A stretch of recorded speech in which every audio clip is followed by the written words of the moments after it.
it makes it,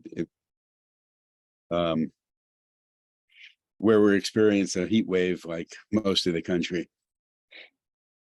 Heat waves and all the other diseases and whatnot. It's Unfortunately, that's why we're here. Yeah. yeah. And we'll go into that in just a little bit. So I guess Tianyin, you can turn your video on. That would be great. Okay. We're going to get started. We can get started now with introductions. My name is Lyle Benjamin. I'm the founder and executive director of Planned Acts of Kindness and One Planet, One People. There may be one or two more people joining us. But before we get started on, our programs and how you might become a part of, the valuable work that we do, what I'd like you to do is introduce yourselves, say your name, say maybe what you studied in school, what you've been doing now, and why you're interested in volunteering or being a part of our organization. Okay, so Prayesh, you can start. All right, so hey guys, my name is Prayash and I am still a student at Virginia Tech. I'm studying computer science with a focus in math and stats. And I decided to join this because I saw a need for us as humans to just be involved instead of having to rely on the government and whatnot. I know we've done this week especially, there has been like more changes, but I see a bigger benefit of us directly doing it instead of having a middleman do it. And that's where I am at the moment. Good. And in terms of, different schools around the country and have different programs that have a focus on, different aspects. Just because it's CIS or IT or whatever doesn't mean that the students are all doing the same thing. So what's your area of interest in that specialization? It's mainly in trying to get a understanding of what the data means from a small collection of data. So like usually when we're collecting data for something really new, there isn't a big pool of stuff we can judge it from. So using a small pool of data to make inquiries about what could happen in the future is like interesting. And that's where I'm trying to get into. Okay. And unfortunately, in what you're talking about, in the field that you're talking about, all that is going to be invalidated within the next few years because of what's going on in the world. So you'll no longer be able to make those types of extrapolations because of the volatility of so many different things. Yeah. So the longer you're with the organization, the more you're going to find that out, unfortunately. But yeah. we'll continue to talk about some things that, you'll be able to get into. That will certainly help. Welcome, Jacqueline. If you can turn your camera on, that would be great. We're sharing right now. So Tianyin, you can go next. Yes, my name is Tianyuan Pang, and I just graduated from a master program majoring in computer engineering from Northwestern, and right now I'm searching for jobs. The primary reason that I would like to find a nonprofit organization is because that I would like to use my major. Primarily, that's because employment is required by my visa status, honestly speaking, and I'm looking for such a position. And yeah, that's it. Okay, well, I will need a little bit more than that, though. Okay, but we'll get into that, I guess, a little bit more, after we're done. And the thing is that, so you need an OPT position. Oh, do you know? Are you familiar with that? I'm very familiar with that. Oh, familiar. We've been hosting international students for a very, very long time. Very, very long time. Okay. Very, very long time. Yes. So we'll talk about that in terms of what your particular requirements are and how we might be able to help accommodate you in that. Okay. But first, we've got to identify, what you'll be doing with the organization. Okay. Yeah. So we'll get into that. Okay, Jacqueline. Sorry, my internet was glitching, so I had to fix it. But If it goes Um, off, just come back on. That's no problem at all. okay, so I came on a little late, so are we just doing general introductions? That's what we're doing right now. Okay, so the area I chose when Can you say your name um, first? oh, hi, my name is Jacqueline and I'm Not a everybody recent has. Just the graduate. reason you do that, Jacqueline, is because there are many times when people come on and the name that's there is not their name. So Oh, don't make an assumption when you're going into meetings and things like this and people are unfamiliar with you, right? You want to go ahead and say your name, right? Just in case, because somebody can go along and think that it's the case. I was on a call yesterday with a professional, and it was the Reverend so and so, and right, I knew that wasn't the person I was talking to. Okay, so it's in our programs, what we do is whether we're doing an internship, with students from NYU, Columbia, University of Pennsylvania, to schools in California, whether it's postgraduate work, or even whether they're business volunteers who have 10, 20, 30 years experience, or they're retired and they come into our program. This is very much also a mentorship program where we teach people best practices, because what we want to develop in people are not workers. We want to develop, Prayesh, as you were saying, people who are going to be management and leadership, because the world needs a lot more of that today than ever before. Okay, so that's where we're at. You're up now. Okay. so hi, my name is Jacqueline Gonzalez, and I'm a recent graduate from Cal State Long Beach, and I majored in accounting. And in my last year, I did research regarding statistical analysis of the association between cancer and lifestyle factors. And right now, me and my advisor are working to see if we can get the research paper published.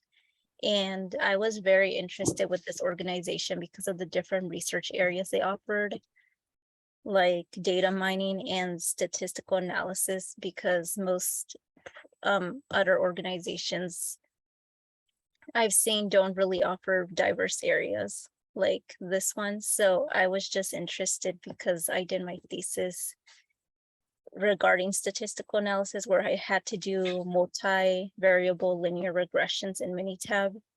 And I was just interested in volunteering for this nonprofit.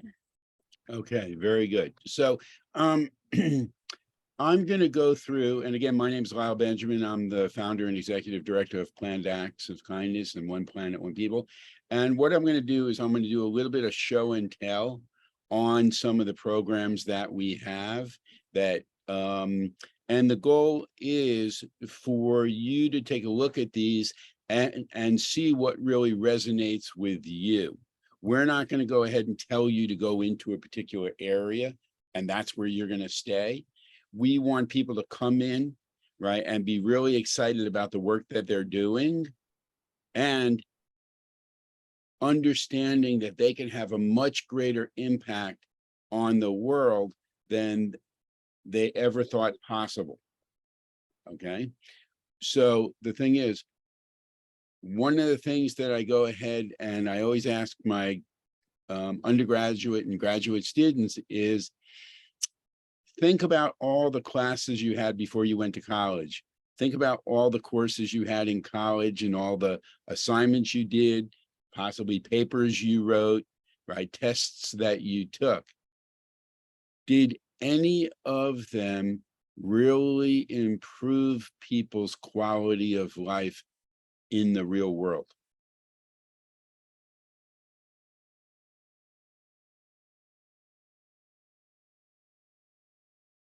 Okay, anyone want to answer that? It taught us the fundamentals of what But that's not what I'm asking. Well, if your question is, did it make us better? Then I don't think it did. No, yeah, but I'm not even asking if it made you better. I'm asking, right, did all the classes and all the hundreds and hundreds and hundreds of hours that you put in, did it ever benefit anyone else No, while you were doing it?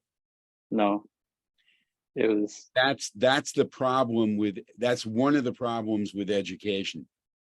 Okay, I went to law school because I wanted to help people, right? I took contracts and I didn't even learn to write a contract until I was out of law school. So it's not necessarily a good educational system, but also we have to have a bigger connect between what people are doing and benefits to society, because of the problems that we're facing now around the world with tipping point issues, everything from climate change to pollution to pandemics to war, terrorism, to inequalities in health, economics, and social issues.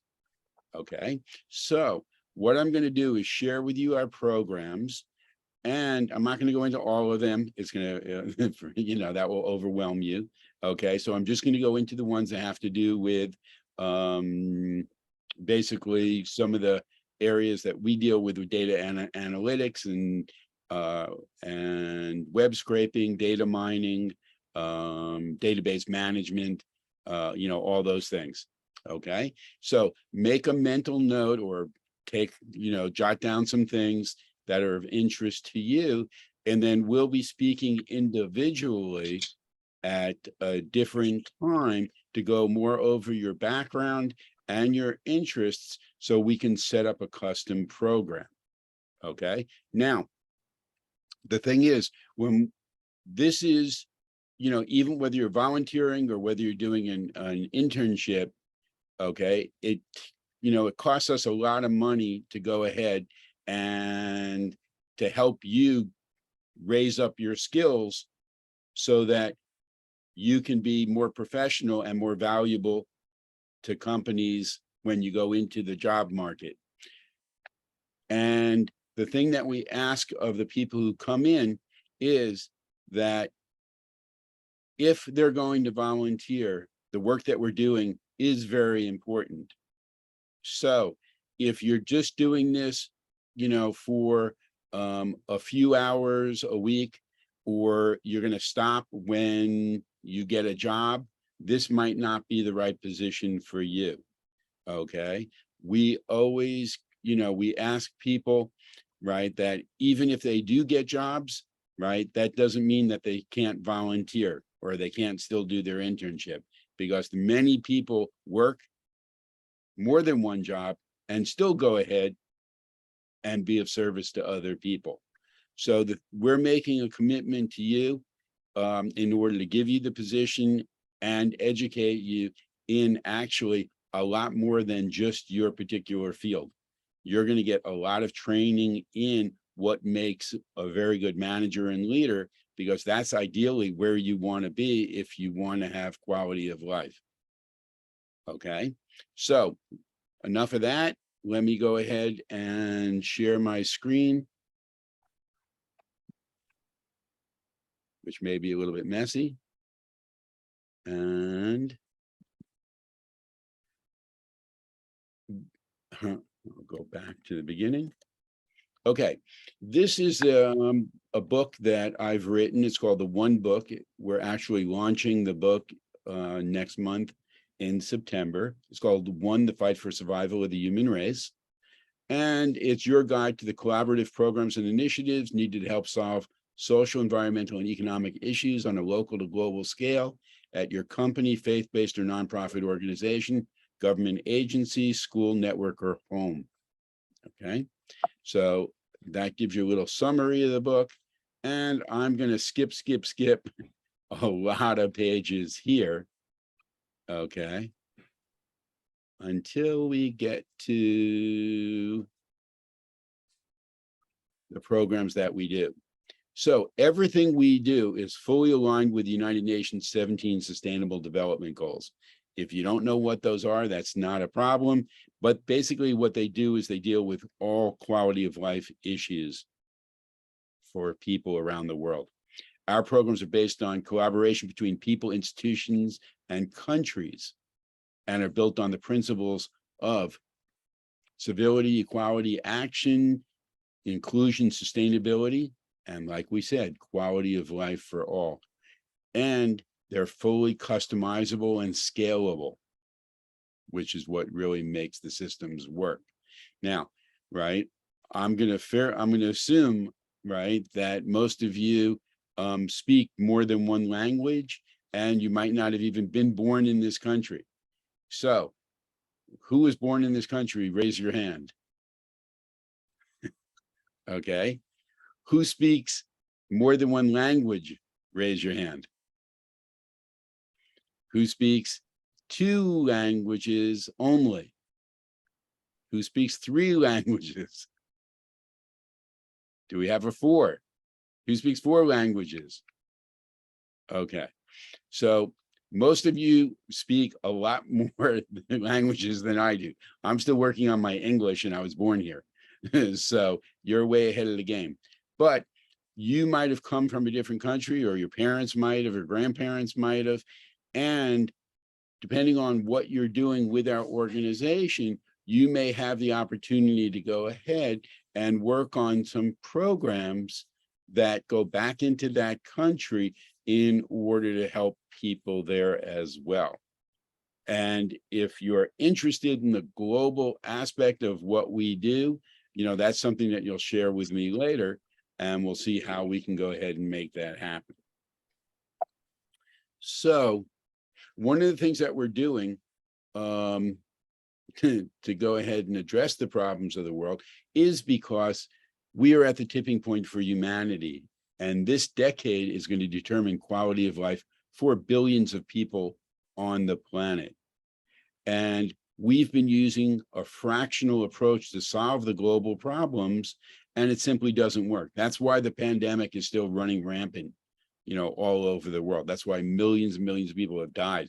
That's why I have long COVID for a year and a half, where I have headaches 24 hours a day, 7 days a week, that the neurologists have no clue how to go ahead and cure.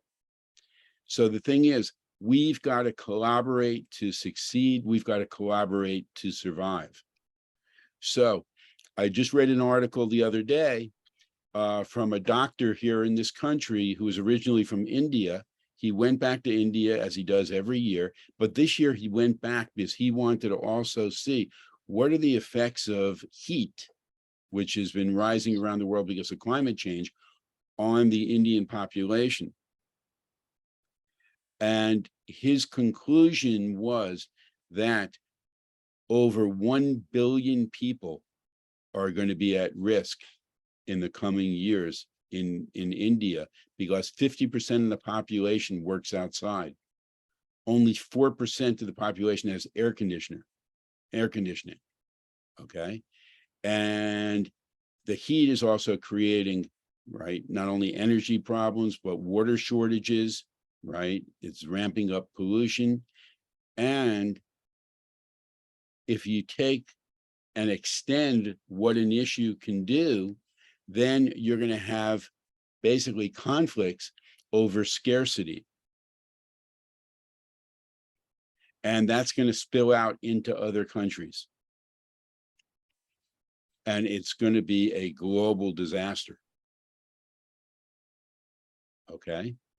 So the thing is, we've got to go ahead and have systems that can stop the fractional approach, bring people together to work on these issues.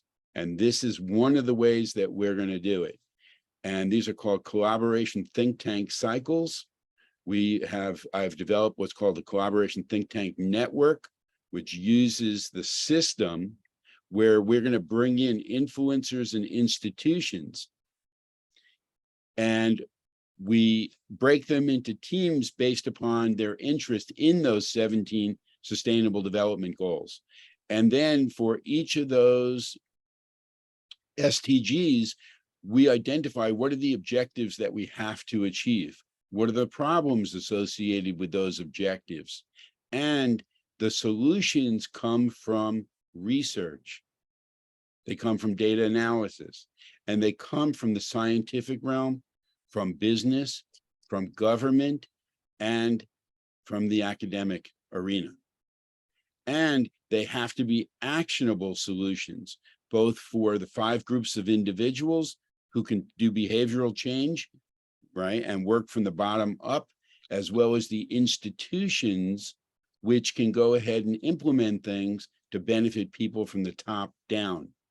And then in addition to that, we have to have the delivery systems to get the information out to these target groups. So that's why we have everything from books to workshops to courses to events to programs to activities to initiatives, because not everybody's interested in getting their information the same way. Okay, now this is an example of what our data research can go ahead and do. We call those collaboration impact areas, where we research a subject like the US prison system, and we pull a lot of data, and we then highlight the data that is going to help us right, achieve the objective that we want. And that is a reduction in the number of people going into prison and a reduction in the number of people returning to prison. And the reason is because the United States is #1 in the world in prison population. We have a prison population that's almost 2.2 million people. If you add up the total populations of the 2 most populous countries in the world, India and China, their population is 10 times larger than the United States, but their prison population combined is the same as ours. Hello, Sanjana. Welcome. Hi, hi Benjamin. Hi. Can you go on video? Yeah, sure.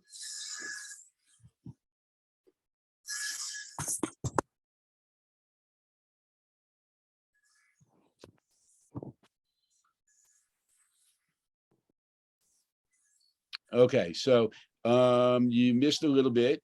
So if you could go ahead and introduce yourself, say your name, say, you know, a little bit about your background, what you studied, and you know, what you're doing today and why you might be interested in our organization. And then we'll go from there. Okay, so I'm currently doing my master's in Northeastern University in data analytics engineering. So I came across this volunteering position few days back. So I was since I was into data analytics and and into technical side of MySQL, Python, and R, I thought my experience and my knowledge would I would be able to deliver for this role and would be able to gain knowledge and would like to even contribute for this position. Okay, very good. I think everybody's pretty much in the same position you are. So that's great. Okay, so actually we've gone a little bit into the weeds already about what our organization does. So you'll have to catch up at a later time. Yeah, sure. Okay, so the thing is that going back into the data, what we found is that the United States houses 20% of all the prisoners in the world. That's a shocking statistic. And we spend annually, the cost to society is $1.2 trillion. That's trillion with a T. That's more than the GDP of X number of countries. And when you research, actually, that's one of the things that I would ask you to go ahead and put into your data analysis, right? Where does that fall? Where does that figure fall in terms of how many countries, right, have a smaller GDP than that? Okay, so another thing that we learned is when you add up the all the people on the 2 biggest medical programs in this country, Medicaid and Medicare, there's 154 million people enrolled in those two programs. The cost of it annually, 1.4 trillion. So the prison system spends almost as much on 2.2 million inmates as it does on 154 million people getting healthcare in this country. I don't know about you, but that's a horrendous statistic for our prison system. Okay, so our goal is to reduce the number of people going into prison and to lower the incidence of people going back into prison, where currently it's about 84 people out of 100 who leave prison who end up back in prison. That's a pretty big failure rate, wouldn't you agree? Yeah. So the thing is that what we need to do is, if we lower the prison population by 100,000 people, we save the taxpayer, we save society, we save families $54.5 billion a year, every single year. That's a tremendous amount of money. Okay, you know, the Senate and the House of Reps just passed, right, the climate change bill. Okay, well, we'd have a lot more money if we can go ahead and reduce the prison populations. So we have programs that can go into schools for kids as young as 4 years old. And the way that we're going to do this is by adding civility and kindness and gratitude back into schools where it hasn't been for a very long time.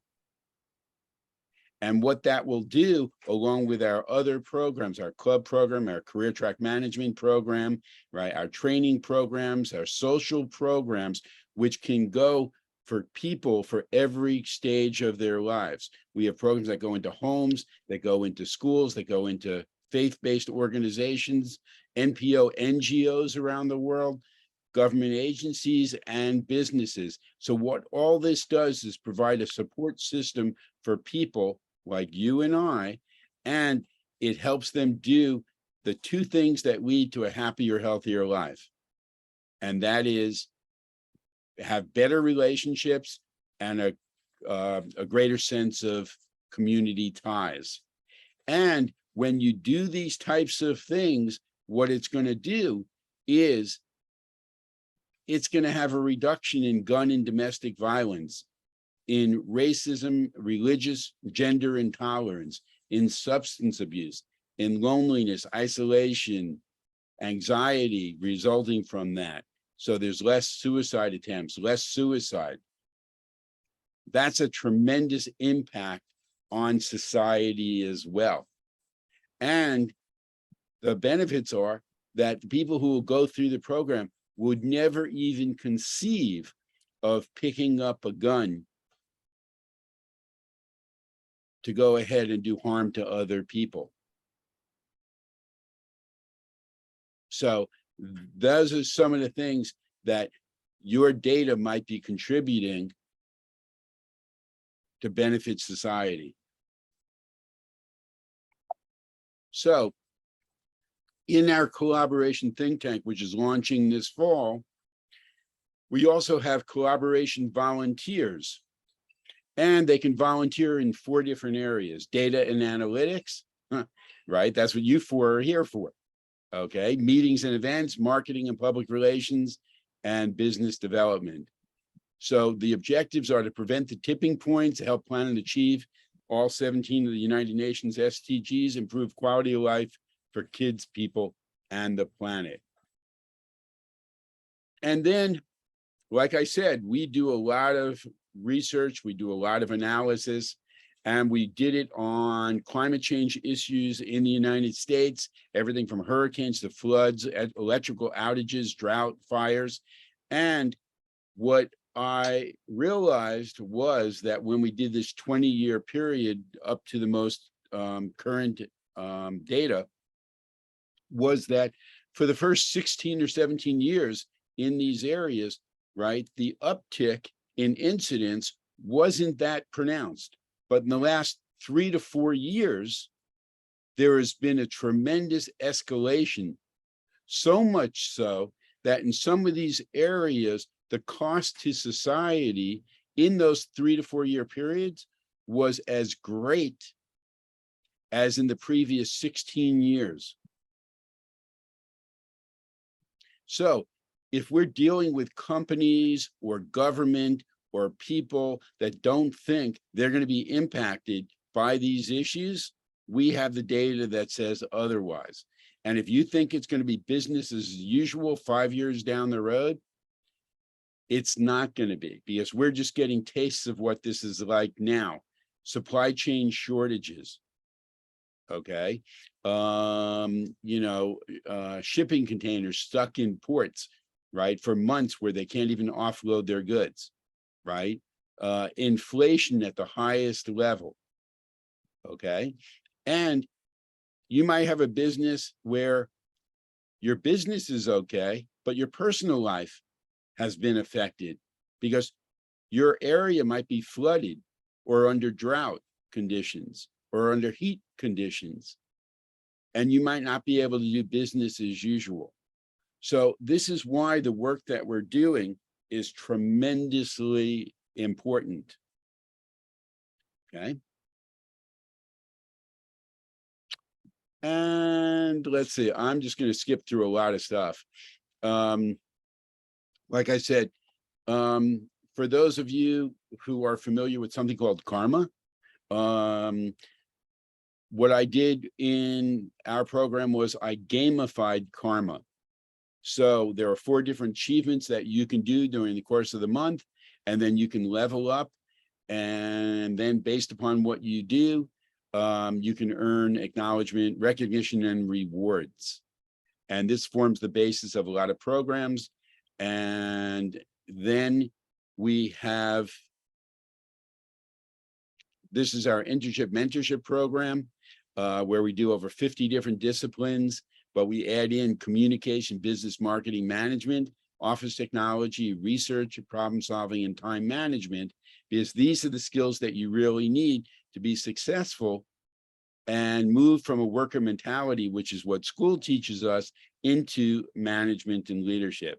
And when you do your work, you're going to learn how to really effectively research, how to go ahead and analyze information critically, how to synthesize the information, how to outline it, and then how to go ahead and do project management. Because if you're doing data analytics, you've got to know how to manage your projects.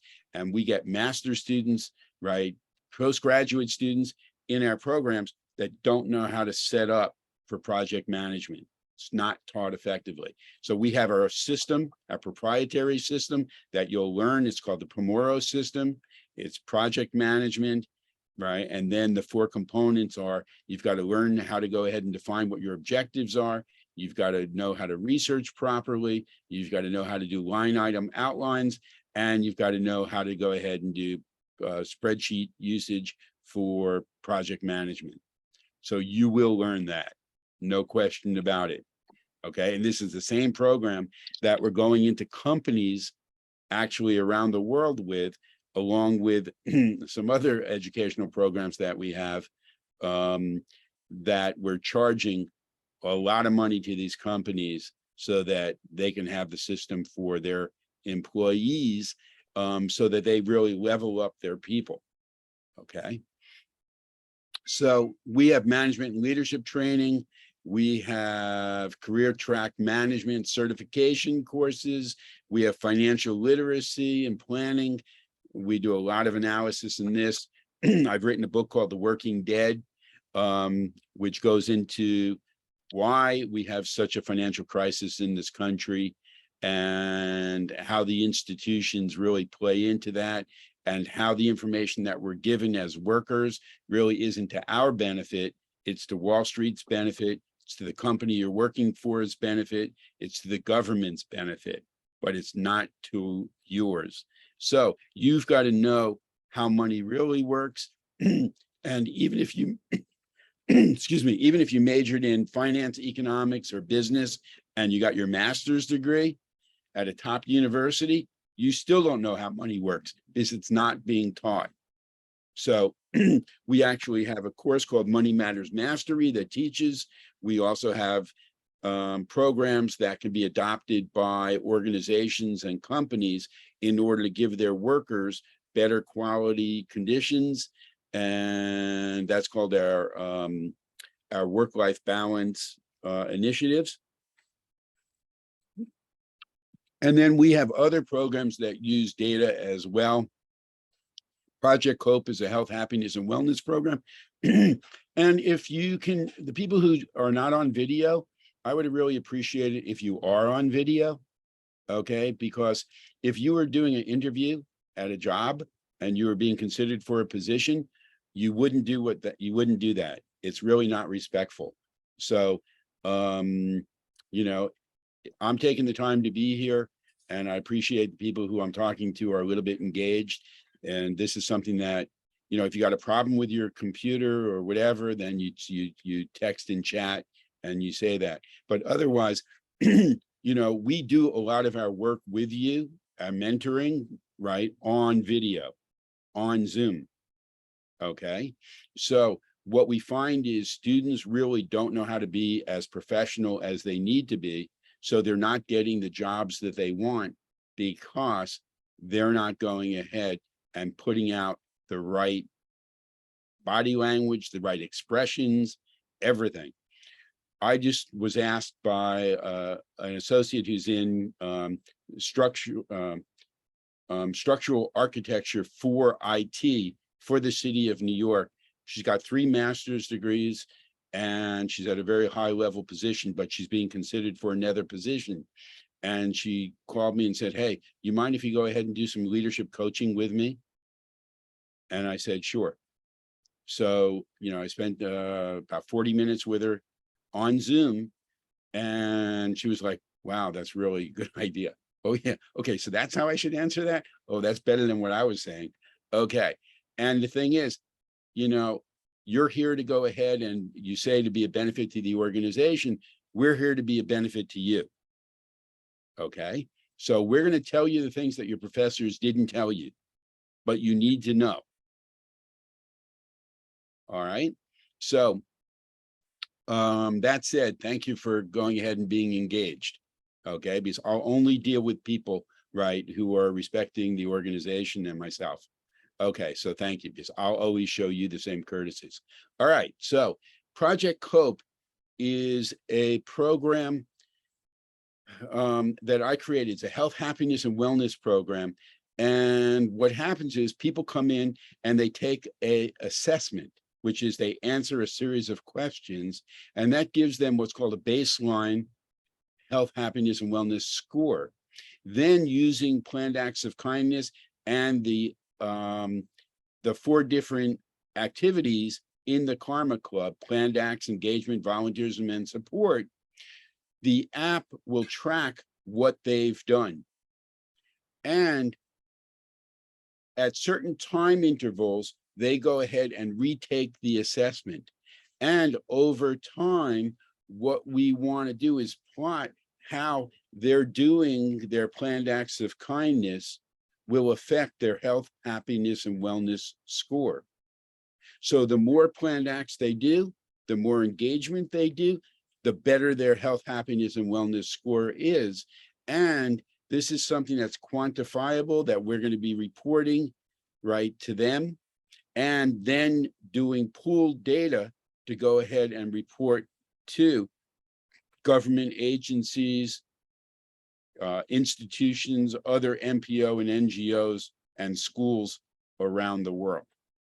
And this program can go into the health and wellness benefits package of companies and organizations. Now, when I go ahead and create programs, I go to the leading experts in those industries to review what I've done. Okay, it's part of the vetting process that we utilize. So for this particular program, we had someone who was the person in charge of setting up pharmaceutical trials for Pfizer and Johnson and Johnson. So do you think that they use a lot of data when they go ahead and do their clinical trials? Heck, yeah.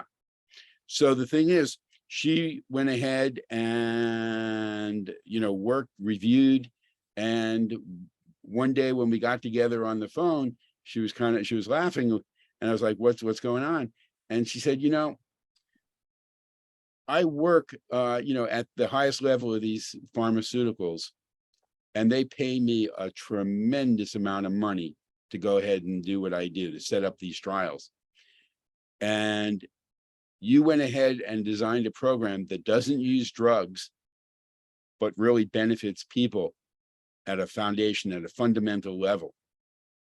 And she said, and you did it for a nonprofit, and you did it without the years of training that I've done it.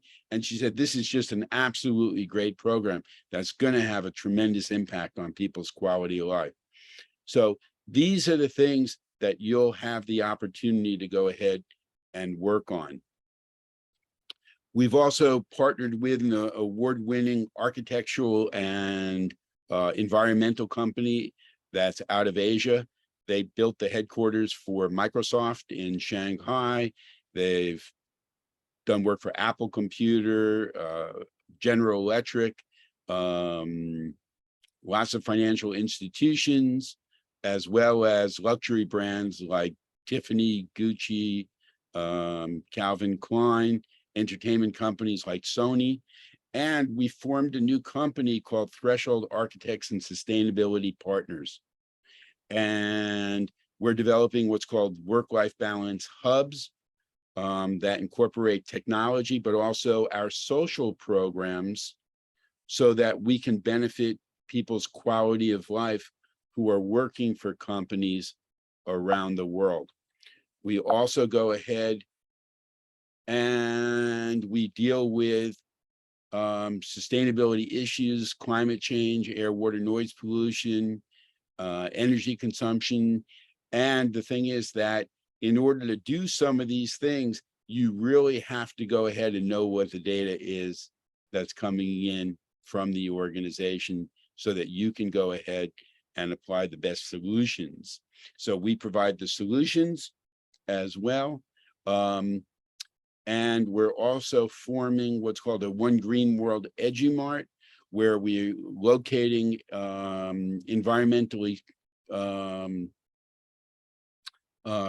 favorable products, goods, and services that can be used in the home, office buildings, construction, manufacturing, as well as other industries, food, energy, health, services. So we do a lot of research into these areas to identify cutting edge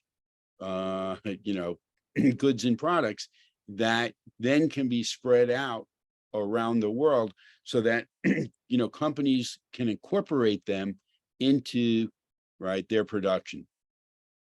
Okay, and this is how we push back. So we also have books in different areas. We also have entertainment entertaining things that people can do in order to go ahead and make a difference, including, if you like pizza, there's the Great Pizza Peace Plan Challenge. And one of the things that another area that we went heavy into statistics was with our $1 challenge. And our goal is to raise $1 for every one person on the planet by the year 2025. That's $8 billion.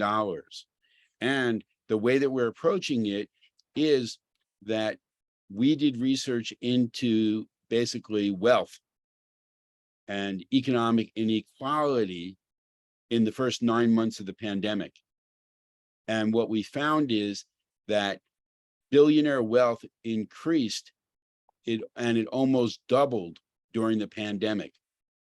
They almost gained $4 trillion. But workers around the world lost almost exactly the same amount of money. So the income inequality gap has gotten larger and larger and larger. And what we've done is, if you have our app, we've published the names of 2,700 billionaires, every billionaire on the planet in our app. And what we're going to be doing is asking people to contact those billionaires and say, hey, we want you to contribute to people's quality of life because of, the reasons that we talked about before. And then that's going to be recorded in the app in terms of what their contribution is, or if they decided not to contribute. So if they own a company like Tesla and they decide not to go ahead and give back to other people, then you might decide not to buy a Tesla. And that's the type of thing that we need going on in the world, so that some of these people get a little bit more responsible, because they made their wealth on the work of other people. Okay, so we continue to do research into these areas, as well of a lot of other things. And let me see, just we'll go through.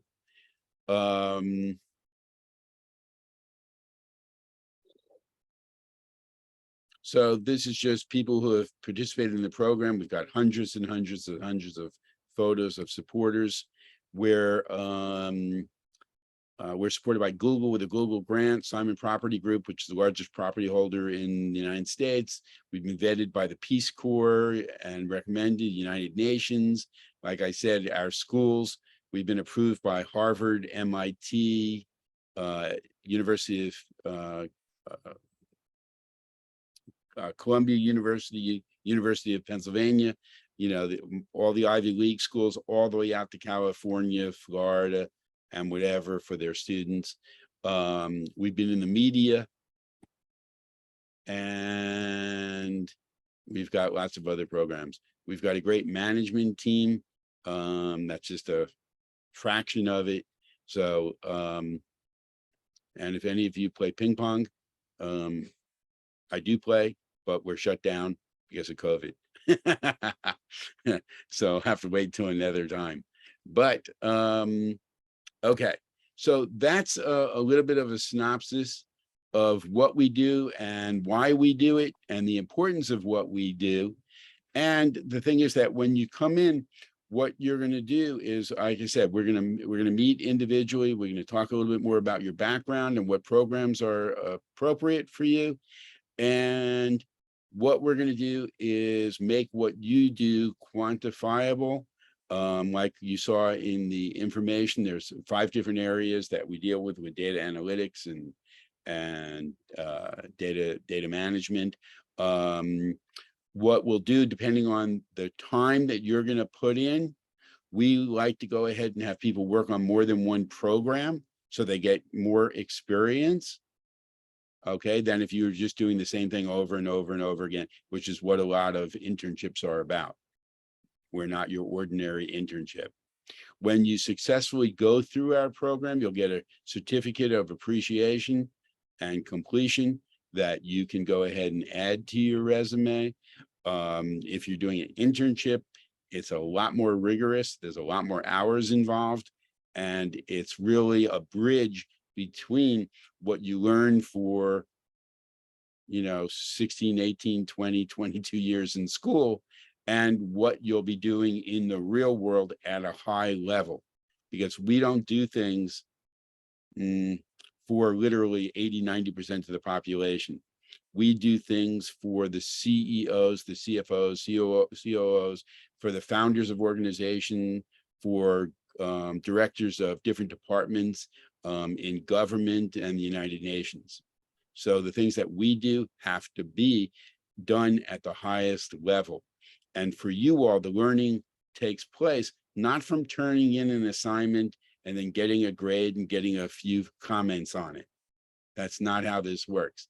The learning is going to take place from the different meetings that you have on Zoom, where you learn what you didn't do properly, and then you go back and do it again.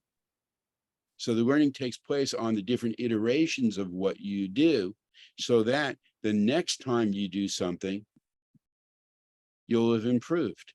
And when you really have done it well, you'll be able to extrapolate and take what you learned in one area and apply it to another. Okay, so that said, you know, the skill level is important, but we're also looking for qualities and characteristics of the people who come into the organization, because, you know, this is a training program, even though you're a volunteer. Okay, we still train our volunteers, because even if you have 20 years experience, you might not know how to do what we're asking you to do the way that we need it done for our purposes. Okay, so I've got people who are retired, who are at the highest levels of government and business in different fields, and they still go ahead and appreciate the fact that they can learn. And that's where you should be. So the qualities that we look for in the people that we bring in are: one, you got to have desire to be aligned with an organization that helps people. If you don't care about other people and you're only doing this for yourself, don't come into our organization. Okay, right? It may not be a good fit.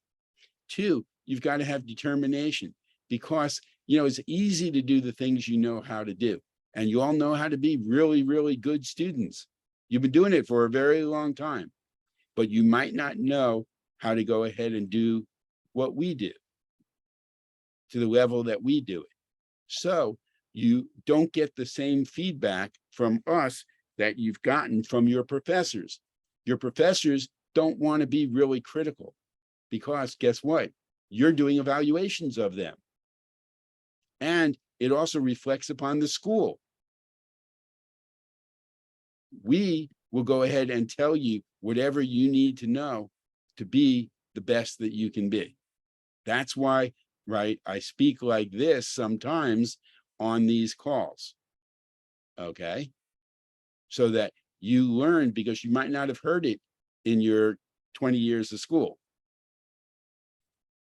Okay, but you need to know it, because you're going to go out in the job market and you're not going to get the positions that you want because nobody taught you. And I don't want that to happen.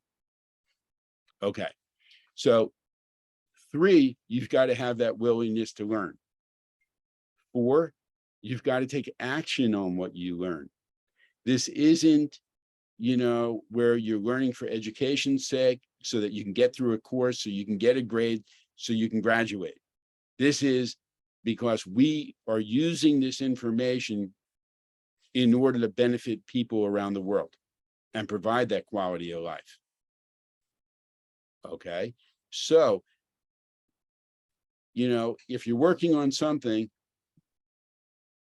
we don't want you to disappear for a week before you go ahead and show your results. Okay. Sorry, getting texts from people who are doing assignments. Okay, so the thing is, you want to push things forward as quickly as possible so that you can have your work incorporated into programs that go out into the real world. And then the information and how they're used and everything else can effectively go into your portfolio. If you're only moving things forward from one week to the next, and then it wasn't done properly, and then you wait another week to go ahead and show it again, you'll never get things done. So that's not how we do it. You've got to take action on what you're doing. Okay, so if it takes you 2 hours to go ahead and do something, right, then you go ahead and you show it. Okay, you don't say, I'm going to spend 2 days on it, because that's part of time management. Okay, so the last thing is, you've got to go ahead and make a commitment to put in the time and the effort to go ahead and actually accomplish something tangible. You know, people might have desire, determination, that willingness to learn, but if they're only going to put in, 4 hours a month, 2 hours a week, or whatever, there's not much that you can really accomplish. Okay, so you've got to make the effort to go ahead and do it, and you've got to see it through so that you can get the results, so that you can go ahead and get the benefits as well. All right. So, any questions on things that I spoke about? Okay, is it all pretty clear? Now, what isn't clear is what you're going to actually be doing and what programs. That's what you get when you come back in for your one-on-one. Okay, but any questions about the organization and what I've spoken about now? Yeah, go ahead, Prash. Yeah, so my question is regarding like the funding you get. Is it primarily from big corporations looking to invest in the environment, or is it? Companies aren't looking to invest in the environment. That's Or that's not what they're doing. invest in other people? My bad. Yeah, they're not interested in that either, to be honest with you. Okay, so what we have is a series of programs, and we are working to make companies look good in what's called corporate social responsibility area, Yeah. and in public relations, and in HR with our programs. So what they can do is they can come in and sponsor books, they can sponsor programs, and they can say that they're doing it because they've got good intentions and they want to go ahead and do this. In actuality, the reasons why they're doing it is because they need to do it, because as I was talking about with Tesla, some people won't buy their products unless they see that they're doing things for the benefit of people and the planet. Right. And that's becoming more and more prevalent around the world. People are voting on whether they want to do business with a company based upon what that company does in the world. Right. They want to associate their beliefs with the things they're involved with. Yes. Yeah, So that's the biggest reason why the companies are doing. But with us, as a charitable partner, they can leverage that through our programs. And if you're interested in the business side of how we do what we do, it's called, right? It's called social responsibility entrepreneurship. So, I've done, I grew up in Florida. I went to University of Florida for my undergraduate. My major was English Lit with a specialization in literary criticism, where you had to read basically very famous works of literature and then analyze it. And you had to do it at an extremely high level and then write about it. So in these two areas, analytics and writing, they don't normally go together very well. But it had to be off the charts in order to do well at the university. So I did pretty well. And I wanted to go to law school because when I was growing up, I had a rough childhood at home. And I started working when I was 11 years old in New York City. And I met a lot of people who took an interest in me. And I'm like, why are they doing that? I'm 11 years old. I'm 12, 13, 14. And it's like, okay. So I knew I couldn't repay those people directly. So I wanted to go into a career to help people. So I went to law school, and then I found out that I was very naive. The profession wasn't about helping people. So I had done my internship with the Attorney General's office in the Litigation Bureau in Albany, New York, in the state capitol. It's one of the best positions in the country. I was writing memorandums of law on public health and other issues. They offered me a job, and I said, I'm flattered, thank you. And then I quit the profession because I felt like I was a hired gun. And just because I can do something well, I felt it didn't make it the best way to go ahead and handle conflict resolution. So I went into business, and I went into specifically design, marketing, and printing because of I started the University of Florida's literary magazine when I was an undergraduate. And I also had a business when I was in school. So I continued with that. And then I created a prototype for a national newsstand magazine, moved to New York, pitched it to Time Warner and Cable News. They both offered me contracts. And 6 months later, I was publishing a magazine on the newsstands. I've done everything from board game development. I was invited by Hasbro to show games at their headquarters, even though they don't accept outside game developers, best-selling games. I've done startup businesses in different fields. And about 10 years ago, I realized that I was making companies look really good through my meeting and event planning business, but I wasn't doing my mission, which is to help people. So I gave it all up. I started my first nonprofit called 16 Things Kids Can Do. And then after the election in 2016, I realized that we were going to go down a path that was just going to divide the country more and more, and it would end up killing people. And unfortunately, that's what's happened. But the divisions around the world are what's perpetuating climate change and everything else. So that's why we have the Collaboration Think Tank Network, and that's what we're launching everything in the fall, because originally we were going to launch things in 2020 and everything got postponed because of COVID. So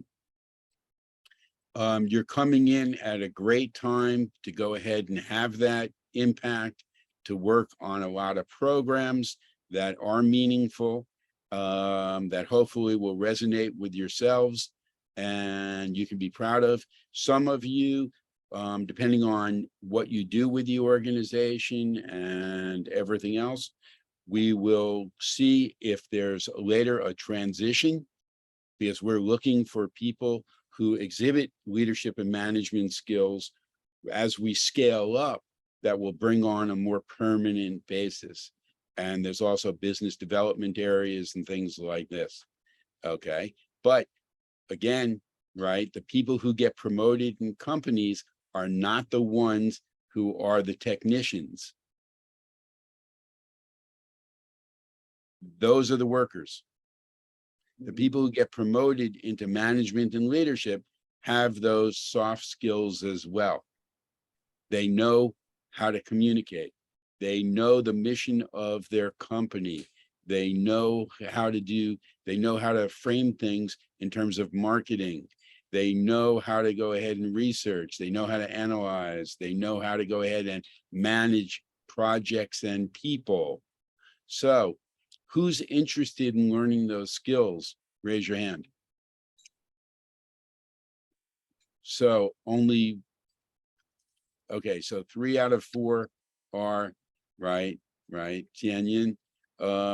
You'll see later on why it's important. Okay, so if that's what you're here to do, then what I suggest is that when I give you these tips on how to go ahead and improve what you're doing, you actually go ahead and work, even though it's hard, on doing those. You realize that if you went to a meeting and you were who thinks that they're here to interview, that you're not yet accepted into the program? Raise your hand. Who thinks they're automatically accepted into our program? Do you think that you're automatically accepted? Raise your hand. Who thinks that this is kind of also like an audition for you to be accepted? Raise your hand. Okay, so some of you have no opinion at all. Okay, you're going to learn that when you're in companies and they ask you questions, you got to have an opinion. You got to make, you got to go ahead and make a choice, right? Sometimes even if it's the wrong one. Well, the thing is that we don't accept everybody into the program. I'm going to have a one-on-one with you later on. If I feel like you're not suitable for the organization, right, or because, whatever, I'm not going to accept you, because it's costing me time and money to talk to you, to educate you, to train you. I'm not one of your professors, right, who's paid to do it. Okay. I already turned down professorship at University of Florida when I was an undergraduate and they wanted me to come back and teach. Okay, so the thing is that you have to realize what you're putting out there is what you're going to get back in life. So if you go into meetings and you don't have the right persona, that's going to affect your career. Okay. And we get into a lot of this because also you're going to be working sometimes in a team, just like you're on the Zoom call right now with people from all over the country, maybe internationally as well. Do I want someone representing my organization, right, who doesn't have the right stuff, so to speak? And guess what? If it's true of my volunteer organization, what do you think it's going to be true of a multi-billion-dollar company that you're applying for? Don't you think it applies to them as well? Jacqueline, you think it applies to them? Are you saying like regarding how you present yourself, if the people present themselves, maybe not in a good way, might show the values of the company? Is that what you're? That's one of the things I'm talking about. Yes. Uh-huh. Right. They never taught you in school how to go ahead and, right, interview, how to be in management meetings, how to go ahead and interact with coworkers. Did they ever teach you any of that? No, not really. Okay. Sanchana, did they teach you that? Huh? Oh, no, they didn't teach me that Okay. at school. Right. Sanchana, did they teach you it? No, same here. They haven't. No. Do you think it's valuable to learn? It is very much. Okay. So the thing is, when you come in, we're going to go ahead and work on a lot more than just that area that you got your degree in, that you want to hone your skills. Okay. So let me know if you're interested in having that as part of the work that you're going to do through our organization. And the way that you're going to let me know is that you have our phone number, and I'm putting it into the chat. Okay, so you can take it down. What you're going to do is after we get off of this call, you're going to text in and you're going to say what your name is. And you're going to say, I would like to set up a one-on-one with Mr. Benjamin because I'm interested in working with your organization.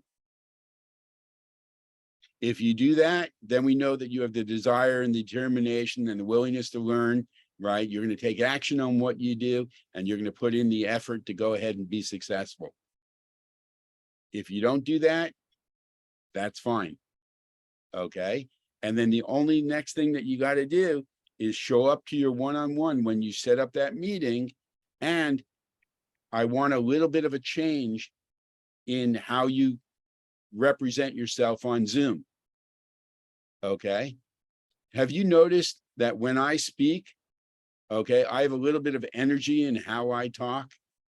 I also smile a little bit. If you want to be working in a company and successful, you can't sit on a Zoom meeting and be like this the entire time. The person who's talking doesn't want to talk to you. Okay. If you're in management and leadership, right, you will, if you're dealing with good managers and good leaders, they will never, ever do that while they're on the phone. Okay. They know they've got to be engaging. They know they've got to be motivating, inspirational. And guess what? You need to start practicing that as soon as possible if you want to be successful. And I know I spent a lot of time on it today with you all. I don't always do it this way, but I do it based upon what I get back from the people who I'm talking to. Okay, so this is for your own benefit, okay, as well as mine, because I'll be on the call with you. And honestly, right, if you were in person and we were doing a live meeting and people were like that, I'd say something as well, because it's just not acceptable in business. Okay, so I want you to be successful. I want you to go ahead and have a career where you impact other people. And this is one of the changes that you need to make in order to do it. Because you've heard the expression, it's not data that really goes ahead and drives people. It's emotions that drive people. Have you heard that before? No? Yes? Maybe? Mm, Yeah. This is my first time hearing it. Okay, well, you're going to hear it a lot in the future when you start paying attention, okay, to it, because the data is great for certain people, okay, but people don't buy necessarily based on data. They buy it on emotional connections. Okay, and the same thing, you're selling something right now. You want a position with our organization. Okay, so you got to sell yourself, not in a bad way, in a good way. We're asking you to be more positive, more energetic, more engaged. Okay. So when we get on the call the next time, that's what I want to go ahead and see. A little bit, just a little bit of a change, right? Smile when you go ahead and see me. One of our programs is a SAW program. Okay, I didn't go into it tonight, but what we want is for companies and schools and nonprofits and government and faith-based organizations, when they end their meetings, we want them to smile and wave to each other. Okay, because we all have difficult lives. It's really not easy out there today, and we don't take care of ourselves. So if we smile a little bit more, right, that will have positive effects on us, but also on the people that we encounter. Okay, and we need to show appreciation, gratitude, kindness. That's what's lacking in the world. Okay, so if we do that with other people and then they appreciate it, it makes their day a little bit better. And if they turn around and pass that on, what is that called? Sharing. Sharing. It's also called, right, you know, it's really improving their karma. Okay, Yeah. what goes around comes around is the simple way of defining karma, right? We've got the Karma Club, right? A lot of our programs are based on the positive energy of doing things in service for other people. Okay, so our goal is to go ahead and take these little ripples from changing how people interact with each other when they see each other, make them into waves, connect the waves around the world, and then we can have a tsunami for change. And you know what? It all starts with you and a smile. It's really that simple. So practice. Good job, right, Tanyan? Right? Yeah, that's great, right? Prash, that's what we want to see. Okay, have a little bit more enjoyment in life. Okay, pass it on to other people. Okay, what's the name of our organization? Planned Acts of Kindness. So be kind to yourself, be kind to other people, text into that number, right? And get your one-on-one set up, and then let's go ahead and make you the hero so that we can improve other people's quality of life around the planet in addition to your own, because that's what's needed. Okay, so that's all I got to say for tonight, because I got more work to do. I got people who are waiting for some more stuff. So I hope to see you all again. Okay, and what are we going to do? We're going to smile and wave. Okay, thank you. Talk to you soon. And oh my goodness, what a difference that makes when you smile. I feel like I can work for another 8 hours tonight now. Okay. So thank you for that. You gave me some positive energy. I like it. Okay, so I'll see you all soon, right? Take care. Have a good evening. Thank you for your time. Oh, you're welcome. Quite welcome. Okay, Yeah. bye-bye. Yeah. Bye.